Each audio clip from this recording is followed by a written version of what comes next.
Hey everyone, welcome to the Grind Guild. I'm going to look at a different game today, one that is in early access. Some people might know it, some people might not, but this game was made by the original creator of RuneScape, which is basically most people's childhood if you were a part of that.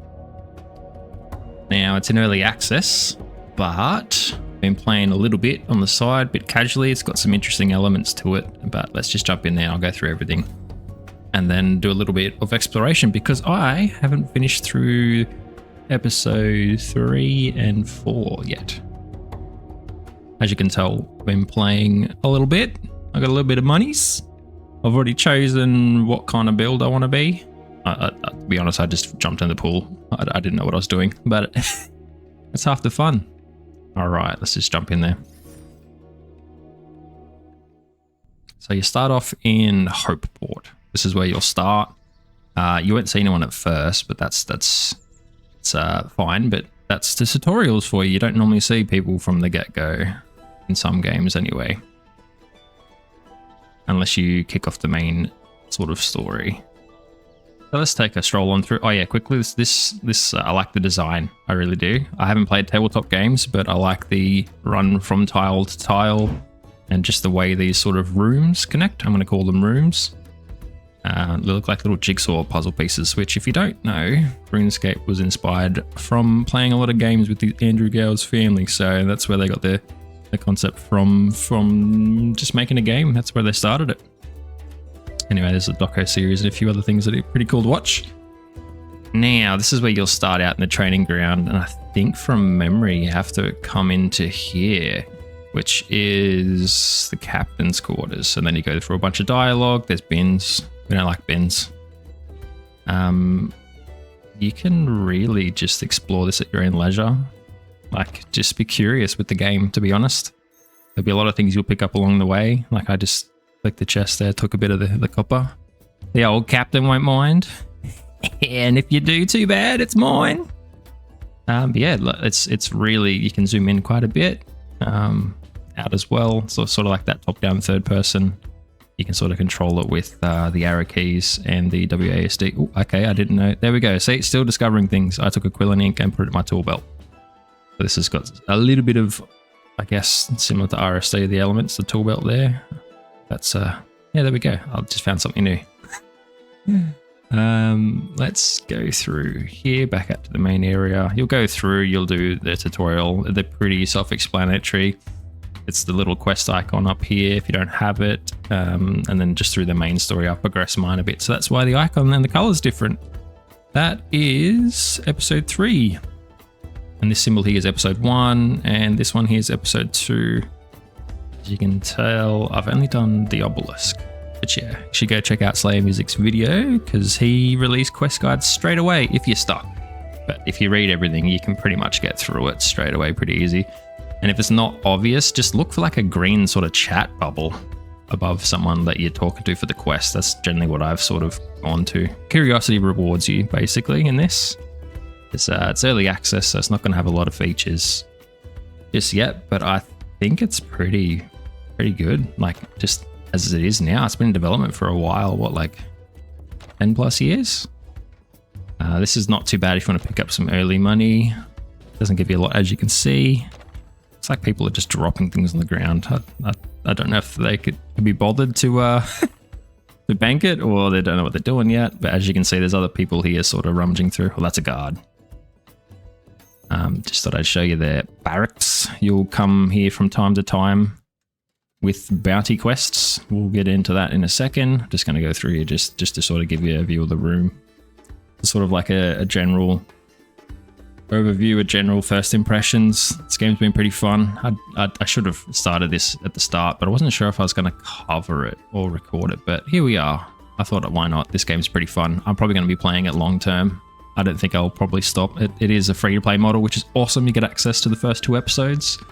First episode's quite okay, like what you need to get through. But then when you get to episode 2, the area is like much larger, which I think is awesome. Okay, this is the Quartermaster. So you'll see this throughout the game. There's little banks for each thing. The Quartermaster banks for all your armor and your weapons. and capes and whatnot. You start off, if you talk to him, he'll give you a recruit sword to start when you're doing part of the tutorial for your first sort of starting weapon. So you'll be doing guard at first. So they're all broken down into professions, and these are limited to the episodes that you're in. So this is the combat profession / skill for Hopeforest Act 1. That's guard. So you're literally part of the guard. And then as you level it up, you get to fight different creatures. A lot of it's got a lot of replayability. So I call these the murder crows because I wasn't very aware of the damage they could output, even if you're higher than them. There's a couple of combat strategies that people probably would have gone over in all the other 10 million videos that are out right now because it's quite popular, at least for what I'm seeing on my feed anyway in YouTube. And you've got little map icons down here next to them, which is where you'll find them. So if I click on this, okay, Town Gates or Old Street. Okay, cool. All right, well, where's that? So if I go to the map, which is the compass on the top left, I can then, this is cool. I like this as well. I can sort of shape it however I want. I can make it full screen. I can stretch it here in like a portrait style landscape across the top if I want to. Like, there's a lot of customization from the get-go, which I like because then I can change it to how I need it. Oh, hello random. So yeah, this is the map. So you're starting off here and then you're coming in here and doing the quests. You start first quest here in the captain's office, and then you go to the barracks or infirmary, somewhere around here as well. You come into the Quartermaster's area, you progress through here as well. So yeah, that's another thing too. You can move to different rooms or sections on the map as well. Similar to RuneScape and a few other games, you can click on the map, which is awesome. Initially, I think it was just into the next room, but you can actually move up to 2. So I can click up to there, 1, 2. As you can see, the blue dots are people. So if I zoom in, you'll see this is like a vendor symbol. This one's pretty important if you want to start cooking from the get-go. You talk to Kevin. You won't be able to do this initially. You got to get through the tutorial first, but after you've done that, you can do this. So I've leveled up a few things, so I've got access to some things here already. This is where you can sell some things as well. Normally I've just sold them to the chef in the kitchen. You can also tick this here to see what future items that you can buy, which is good to sort of plan out if you want to plan ahead. This blue symbol is for AFKing tasks, where it'll run it passively for you. You don't have to do a thing. You can log out, you can come back as long as it's within, I think after 24 hours it stops earning your experience. But yeah, as long as you jump back in and sort of jump out again, restart the activity, it'll just keep going for another 24 hours, which is awesome, especially if you are busy working, or you know you're going to be busy doing something else, or might be going away and you can't check it necessarily all the time. So yeah, covered that as well. Let's go into the restaurant. And here we have all the customers. You don't actually have to interact with them yet. There's some for quests, but yeah. Not too many yet. There's not too many quests either. So this is the kitchen, and you want to click on this recipe book. You can only start off making bacon sandwiches, but as you level up, you can make all the others. And when you click on them, they'll tell you the recipe for what you need. Now, bacon and bread, you can go grab them from Kevin, who we just saw before. You will not be able to buy things from Kevin unless you meet the required level to make it. So they will not show up unless you tick that box. Future items, and it'll tell you what station you need to go to and the steps that you need to do. So if I go back and I pick something a little bit more to it, like anything with the mash. Okay, so I need potatoes, I need sausages, which you can buy these from Kevin. These ones here you can get with the other skill, gathering. You start off with the boiling pot, so you boil your potatoes, then you take them over to the prep table and mash them, and then you fry your sausages and it's done. And then when that's done, you got to find the head chef. Where is he? There he is. And then you can basically, yep, just want to sell all, and boom, you made some money. That's how actually I've made my money. At the moment, you can make it through selling fish as well, and like any sort of gathering skill where you're gathering, you can just sell pretty much everything. There's some things that you literally have to sell because there's no other use for it as well in fishing that I found. At least in the early game. I don't know about that with the late game. Haven't got there yet. But yeah, these are the prep benches. There's more than one. When someone's using it, that doesn't really matter. You can use it as well. This is a chopping table as well. So when you're doing your vegetables, like that person over there is doing, chopping your veggies, and they got a few little animations which I reckon are cool. Depending on what you're cooking, you get to see the stages. So this person's frying up, I guess, bacon. And then this other person over here is making a soup. And this person over here is probably making the bread for the bacon sandwich. I'm assuming, unless they're quite high. Actually, total level 930 is quite high, damn. Obviously been playing a lot since launch over a week ago. And the next one, you've got the icebox. So when you're making some of these soups, you'll have to bring them over to the icebox to cool them down. It'll tell you in the prep steps over in the recipe book. And when you get to a certain level, so the number in the circle next to it represents what level you need to start using those particular things. So level 9 in cooking or chef, you'll get access to the bounty board. So I should have some because I haven't done them yet. Yeah, okay, they've just reset, cool. So this is asking me to cook this number of food, and then I'll bring it to this person here, and it'll tell you where they're located. It tells you how much experience you're getting and how much money. Generally, these are way better than just selling it to the head chef. So whenever they're up, go do them because they give you more experience, and they also give you a good chunk of cash for a lot less than if you did a whole inventory and sold it to the head chef. Now, I don't think there was too much else in here. So just a sink.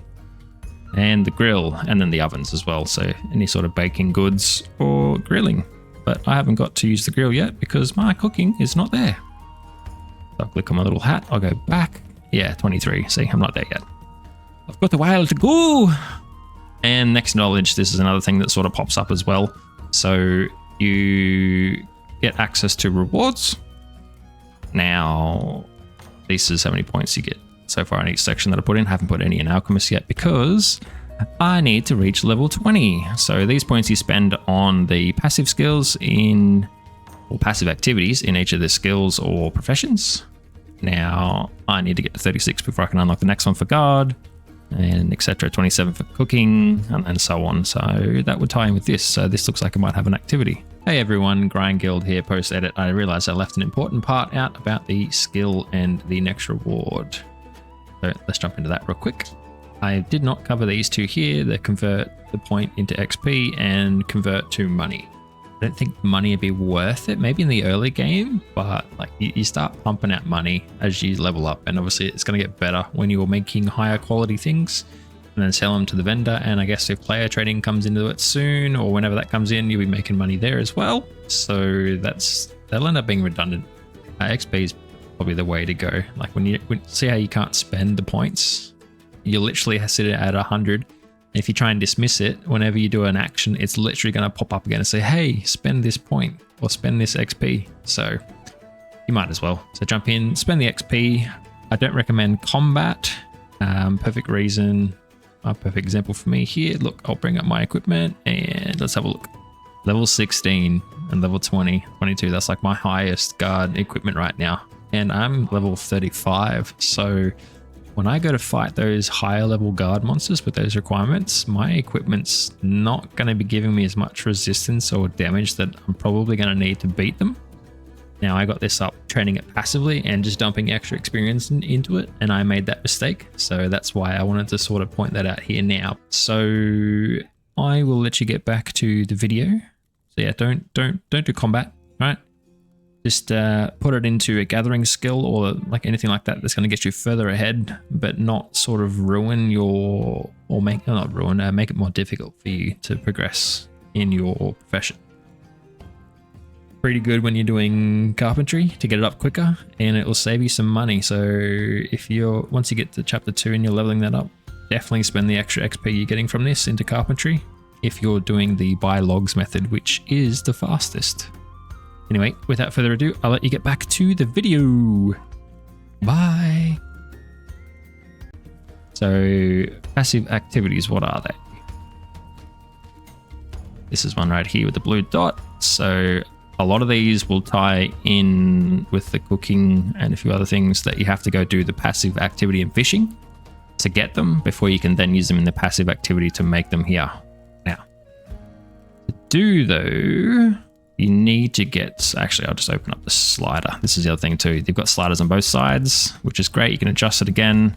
You can also adjust here if you need to, make your backpack bigger or your armor so it scales up higher, nice and big, depending on how you want it. And over here, you can have up to 2 potions. Awesome. Specials. We don't have special attacks yet, but they're coming into the game. The tool belt. So this is all the containers, and you don't actually have to have them in your inventory, which I think is awesome. So you can stockpile these in your tool belt. So these are all the different containers for different activities. So there's the crates there, which you can use for fishing. I haven't used the baskets yet. I'm assuming they're for foraging. And the potions, obviously, for Alchemist. And the vials here, I don't think I've used those either, or the bags of flour, or the bucket. But you get to them. And on the map too, it can show you all the areas too, like all the icons for things. So, yep, this is cooking station. They don't tell you what they are yet, which, yeah, would be cool, but they're not there yet. It's only a small development team. That's fine though. This game is really, really fun. I'm enjoying it. There's probably not a lot of high level skill movement for some people, which is fair enough. Hey, this is giving cozy vibes. I enjoy it. I'm sure a lot of people are enjoying it as well, because there's still quite a bit of people playing it. As you can see, they're running around everywhere. Now, this is the apothecary, where you will use... I'll just bring this slide across too. Go back. Alchemist. So again, recipe book. You'll find these everywhere in your little crafting areas. And now these are the ones I've got access to at the moment. All the potions. From what I've tested so far, I can equip healing potions. I don't think I can, any of the XP ones, I couldn't equip those. So you'll see people in some of the videos, oh yep, just gonna have to sip a potion and drop it on the ground and do the skilling method that I need to do, or the profession method, and then sell whatever I've made and then pick it up and repeat. So you'll see people doing that at the moment. It'd be cool if you could equip the skill potions and the other potions. I reckon they should all be equipable. That would make it so much easier. But minor inconvenience. You've got your stations here. That one there, see the blue symbol? That is another AFK activity. I'll show you one in a second. So the potions bank, say you dump your potions in here for storage. You can take out as many as you want. These ones you can equip for combat. So we've got, yeah, pretty self-explanatory. So those are what I have at the moment. I've used most of the rest, and this is where you put your regents for your potions that you need. So some of the recipes, let's have a look at them quickly. You'll need 1 or 2 components to make most of these. So if I look at fear, yeah, there we go. So you need 2. Now, this is the part that threw me off at the first. I was like, okay, well, where do I get these? As I've learned so far, as you go through the levels and the potions and the different zones, in every zone there should be some sort of gathering profession, whether it's through, I think I get them through combat drops in episode 3, and in episode 2 it's through gatherer, episode 1 it is through forager. So you get the first early levels in your alchemist through Hopeforest, through gatherer, foraging or forager, and then Hopeforest will be your next area with gathering. Gather, level it up even more. So that's if you're just chasing like the highest XP sort of healing method. You can just keep making the lower stuff, that's fine. Just keep making whatever you want, to be honest. It's your gameplay, your way. You can play it as efficient or inefficient as you like. That's what makes playing games fun. You find your own play style. And you should. Not everyone should follow everyone else's play style, because then it's not how you want to play the game, and then you might not find it fun. Right, so that's the tour of here.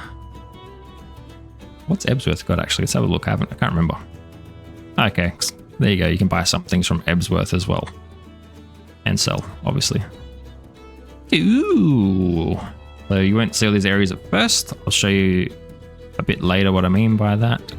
You have to explore these zones, and then you'll have to identify things. But yeah, the nostalgic fountain reminds me of Varrock. And also the fountain in Lumbee, if you played RuneScape. Now let's go to a fishing area. So this is the closest one from memory. Now these will change. You can change them with the past action to go back and fish older things, which I think is awesome. You can pick between them.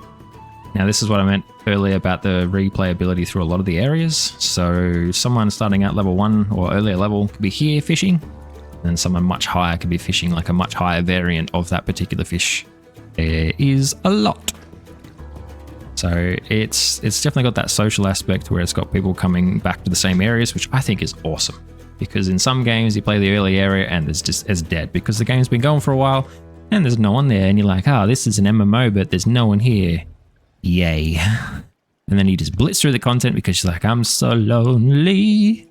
I don't want to be on my own. Oh, I'll show you passive activity. Let's go through the LOA. This is a combat one. Oh yeah, there's more fish here. So same thing again. Generally, by the time you finish these 3, and then you walk across, fish these 3, and you walk back here, it won't be too long before one respawns, and then you can start the cycle again. Same with the area before with the eels. Another important vendor, this guy here, super close to fish. So either the eels or when you're fishing in this area, a lot of people, I'm guessing, just come back to this guy here, and then you can just sell your fish. There'll be some fish that aren't worth anything. The way you find that out is...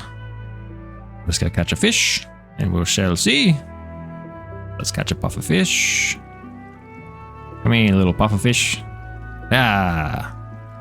Yeah, you don't really have to like do anything besides that. You're just clicking on it and then wait for this the action to complete with the timer wheel. All right. So left click and then info. This tells you information about it, what it'll sell for, or the value of it, and where you can sell it. So the frequently fresh fish stall, and also this is the level that you need to catch this particular fish. So there's a lot of the information is there. It's just a matter of getting used to it and just sort of being curious and sort of asking, okay, what's this? Let's have a look. And you just sort of match the pieces together. So the fishmonger, hello. Show me your wares, but I'm not buying anything because I'm selling a fish. So I'll sell this fish. Thank you. Thank you for the money. Now we'll carry on. So you come through this area in the tutorial, you'll end up backtracking. There's a rope here. You only need to take one, but yeah, there's some fish here. So this is like an AFK passive activity. You'll start it up and then away you go. So I didn't show the passive activity for the combat. I'll just show the one for fishing. It'll be fine. Yeah, as you can see, I've already explored all the areas for the first episode that I can get to. That's starting to get into episode 2. Carry on through to this area here. Recenter because we want to bring it back. We can zoom in. Oh yeah, this button up here. So that allows you... so that if you don't like moving your map around as you're moving around, you can just do that and it'll stay stationary for you, it won't move. But yeah, I like to toggle it to sort of see what direction I'm heading because I look at the compass. It's just how I roll. Now, passive activity. This is a combat one. Oh, okay, they don't have the Hopeforest weapon. All right, so spell. Another important point, spells. Didn't cover those. So the Quartermaster we were seeing before, if you talk to him at the very start when you're sort of getting through the tutorial, he should teach you this spell here, which allows you to remotely access your equipment storage. Now, it's got a section for each of the different episodes, and it's got a limited number of slots. So as you upgrade, you'll want to clear all this out as you need it. Looking at the different weapon types, you've got a primary one-handed, a two-handed, and a ranged weapon. You don't get them straight away. You have to level up, I believe, was it just total level 60? Just in general for Hopeforest, and then you can learn the sort of range skill. Not really a skill, it's just that it gives you access to ranged weapons. But you need to do those for the main storyline to progress it anyway, so you just do it anyway, it's fine. Again, you don't have to grind efficiently to do the quest. You can literally just play this game however you want, so you could just sit there and fish. And fish, and fish, or you could attack things, or you could forage. Or you could just make potions. Along with foraging. You can buy them, but yeah, so you're better off doing it through foraging, to be honest. It's free. Free! But yeah, once you get money, it's fine. You can just buy whatever you want. Doesn't matter, it's your choice. You can go all in! And then you just have to make your money back. The killing things makes money as well, even if it's like a passive. Obviously, it's going to be less XP, less money, but it's something that is running, and it's running on server time. So when you shut down the game, shut down your laptop, computer, or whatever you're on, it will still run because it's on the server, which is awesome. Let's start up a passive activity once I change my equipment. Right. So deposit all equipped. I should have nothing on right now. Awesome. What about weapons? Yep, cleared those two. Perfecto. Auto equip. Super awesome feature. You can pretty much pick a chapter which you want. One thing I've noticed is it will equip things from other chapters if you don't have that slot already. So if I went to equip my Hopeforest and I use the auto equip feature, it would probably equip some things that I don't have. I don't have that problem with Hopeforest anymore because I finally got boots and they're level 22, so that's awesome. But yeah, if I did it here for the mine, I'll just show you quickly. So deposit all equipped, and then auto equip, and then we'll go that. See, it just automatically equips whatever. If you don't have anything for that slot, it's like, here you go, you've got that now. Enjoy. So yeah, so this is episode 1, 2, so it's just equipping whatever it can for those slots. Put this back on. Oh, and when you're in this pane as well, you can literally just left click and then you can deposit straight from there without losing access to the bank. If I clicked anything else like unequip, it would automatically close this interface right here. This little tip that I learned because it was annoying because you'd have to recast a spell and you're like, ah. You get access to sense as well, which is an awesome spell. I'll show you that right now. It can help to find things that you can interact with. So I've already identified these, but it tells me where everything is. So that's foraging over there. That's foraging as well. You'll start out with brown kelp and then work your way up. Something like horn shell and a few other things. And then you've got the different fish over here. Again, fast action. So you start out with these ones. There you go, the mottled flounder. Level 0, so the game starts at 0, which is cool. 0, 1, take it, doesn't really matter. Now, immunity, I have to show you that in combat. Go through the next area. There we go, there's a foraging sort of passive one. I haven't done that yet.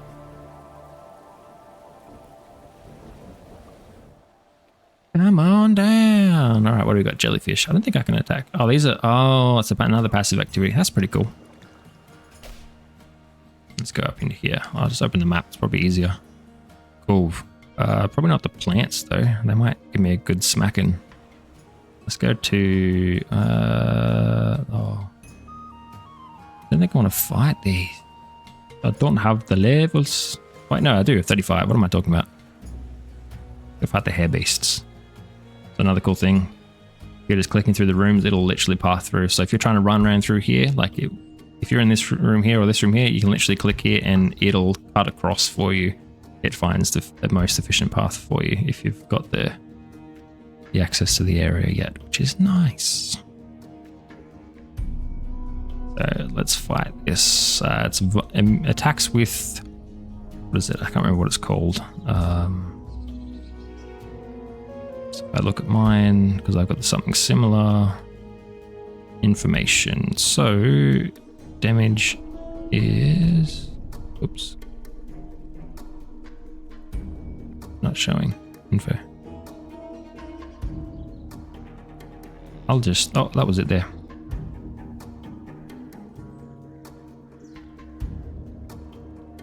So Tempeste damage, which is lightning, which I think that's the Hammerforge spec. There's 3 specs at the moment: Guardian, Hammerforge, and Cryonite. Cryonite uses freeze, which is strong against Guardian, which is the one that I am right now.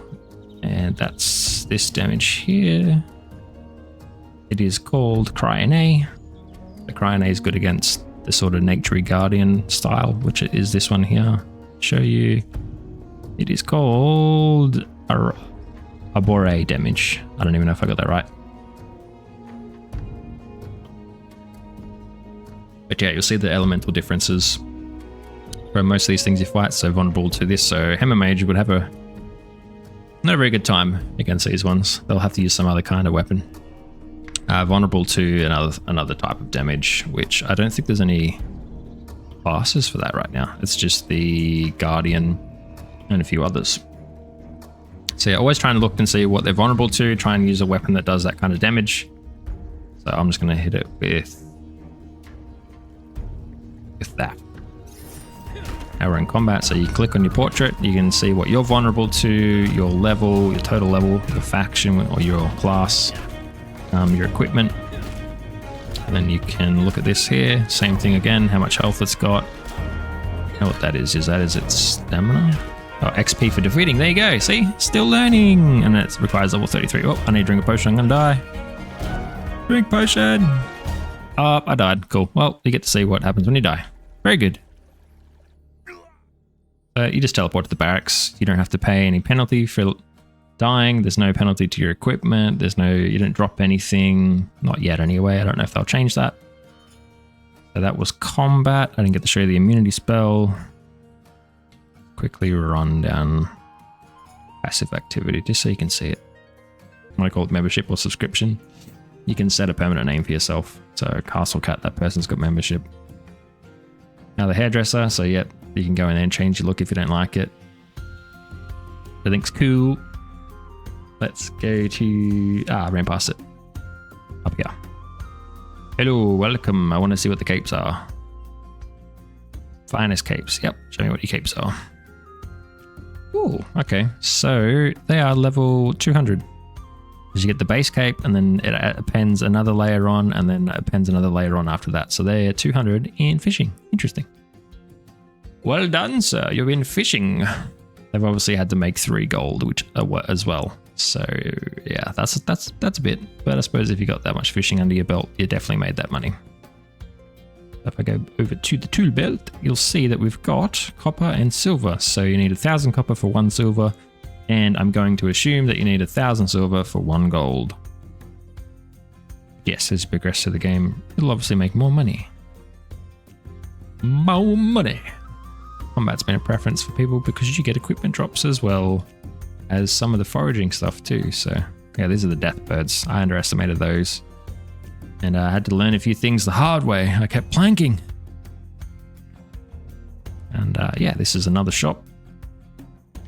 So you'll have to go to the shops if you want to pick up equipment for the skills. So some shops will have all the containers for you. And then obviously there's your tools here. So if I click on foraging over here, these are my tools. I've already picked up all 3.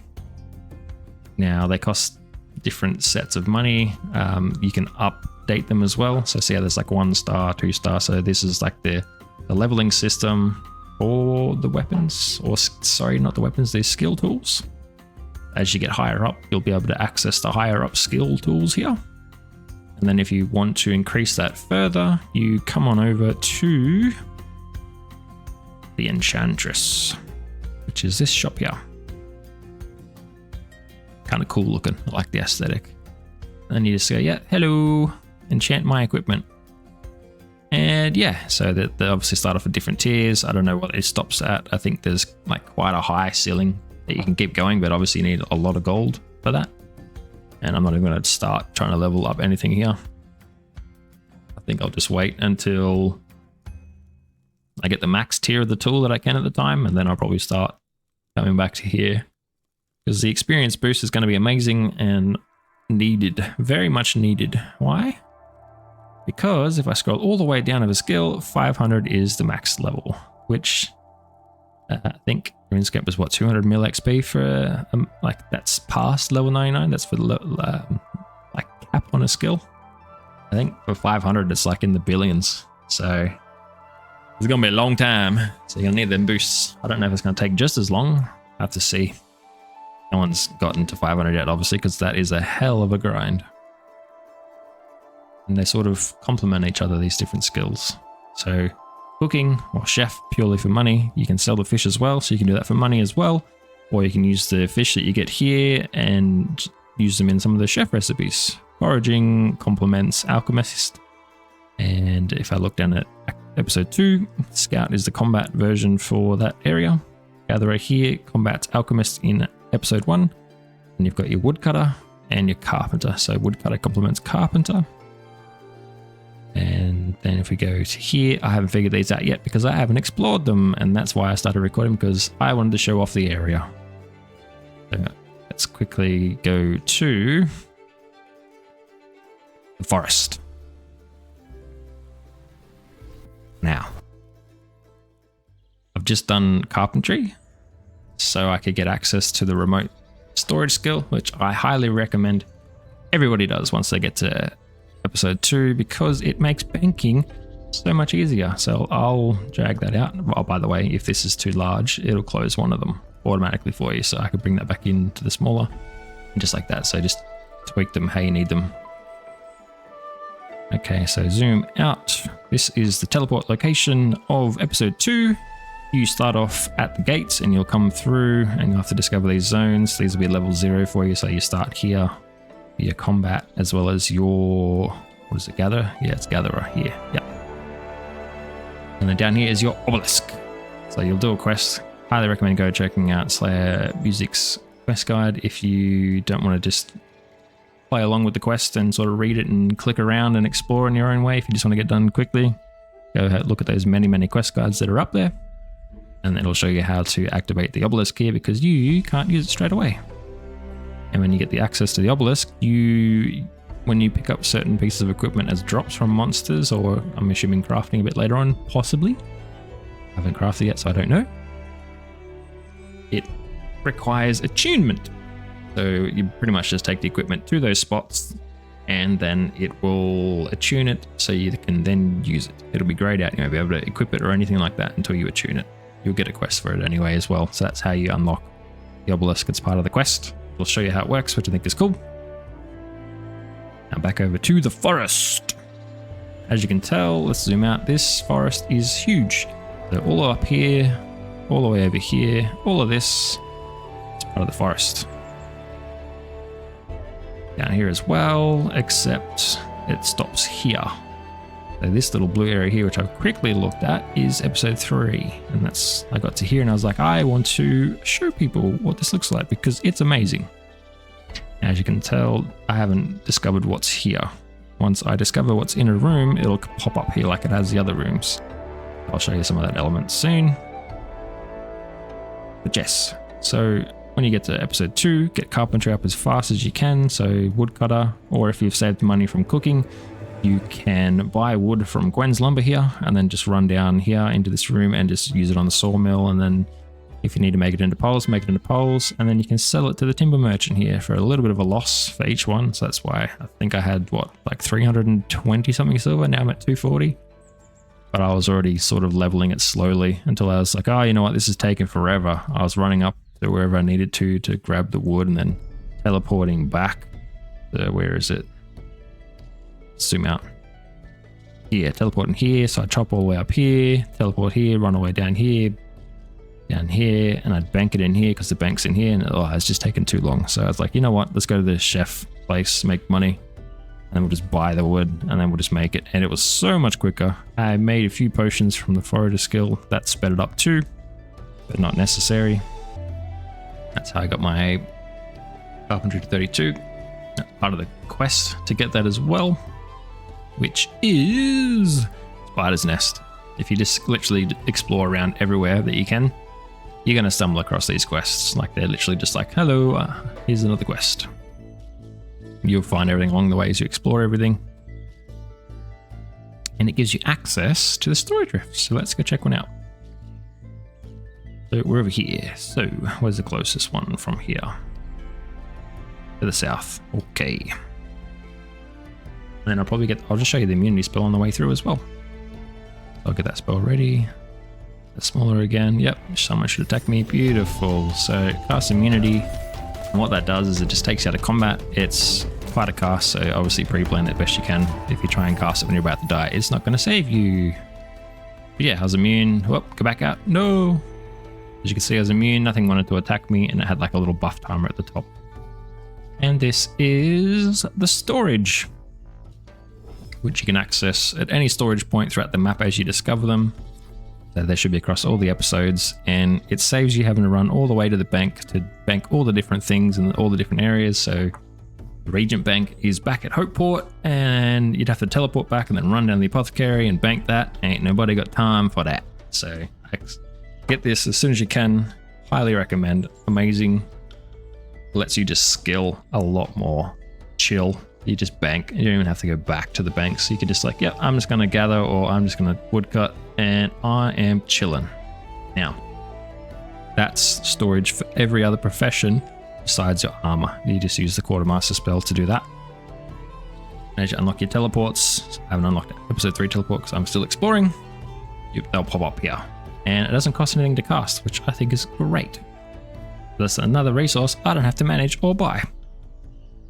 Now, the sense spell, I think default on the computer is like spacebar. See how it illuminates everything in the area?